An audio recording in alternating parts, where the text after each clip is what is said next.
Hey YouTube, this is Southern Prepper 1. Today I'm going to challenge your mind. I'm going to make you think about a scenario that could happen in any of our lives and how we would react.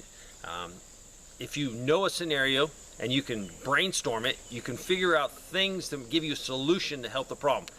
There's 300 of these scenarios inside the packs that we've made. I'm going to read you one scenario. We're going to talk about it because it definitely pertains to what just happened in Hawaii and the devastating fires.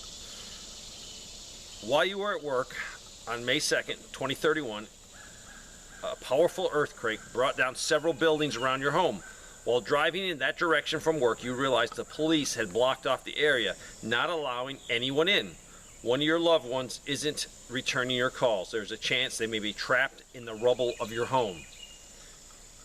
Question, would you go against police orders and risk getting arrested in order to try to save your loved ones, or would you stay away and let the emergency service handle everything? We saw in Hawaii where the police had blocked off the road. Some people said it was because of down power lines. Some of the people could see the fire behind them and they drove around the barriers, they drove through parking lots, they did whatever they had to do. I saw numerous interviews with these people. I read some articles that talked about what people did. People that listened to police and stayed in that line were trapped. A lot of them burned to death. Many of the people that survived being in there left their cars and left, jumped into the water, or they just got out of the way. If you would have listened to the police, a lot of people perished. If you were a free thinker and you saw the threat behind you and you knew you had to go and you didn't mind, breaking the rules, those people lived. So this is the scenario here. Earthquake. You're going home, check on your loved ones. You can't get them on the phone. The police have a barrier up. They say, nope, can't get through. Would you try to talk to the police? Normally, if you tell the police, I live 5 miles down the road, I got to check. If they've blocked the road off, they've blocked the road off. Now, sometimes they block the road off for your safety. But if you think of what happened in Hawaii, the sirens didn't go off. A lot of people didn't have first responders. And when you say first responders, we're thinking emergency technicians, paramedics, fire, police. And technically, I don't call those first responders because first responders are you and me. If we're on scene and something happens, we're the first responders. Those are really like the second responders because you got to pick up the phone and call them. So if you saw what happened in Hawaii, a lot of people helped other people.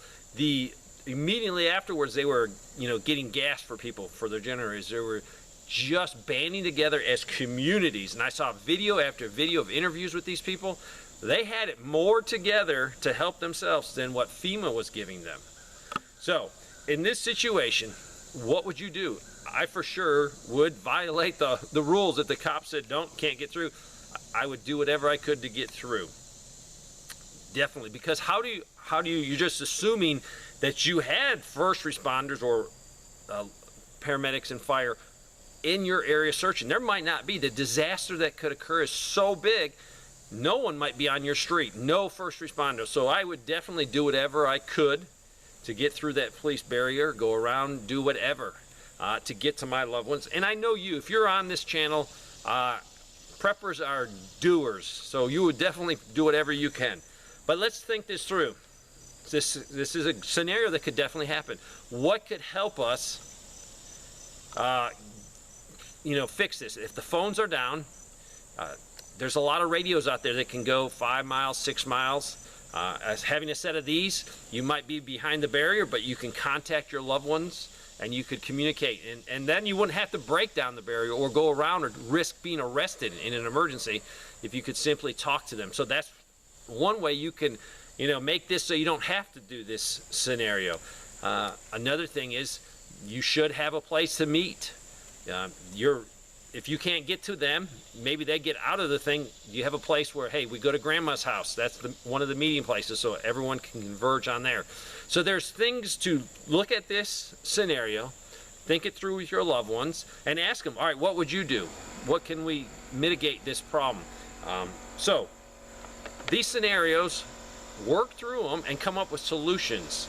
But for those people in Hawaii, they did violate the police officers, they violated the barriers, they went around and they lived. So it's always good to, listen to law enforcement, medical, and fire, because usually it's for a reason. And a lot of times they put barriers up because of flooding. And people say, nah, I can get through that, and the water's only this deep.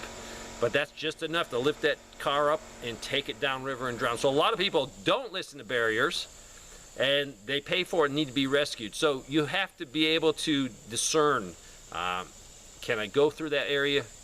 Am I risking my life? And most of us, if we have a family, we would risk our lives to get to our children and our wives or our spouses. So think about that. What would you do? Thanks for watching.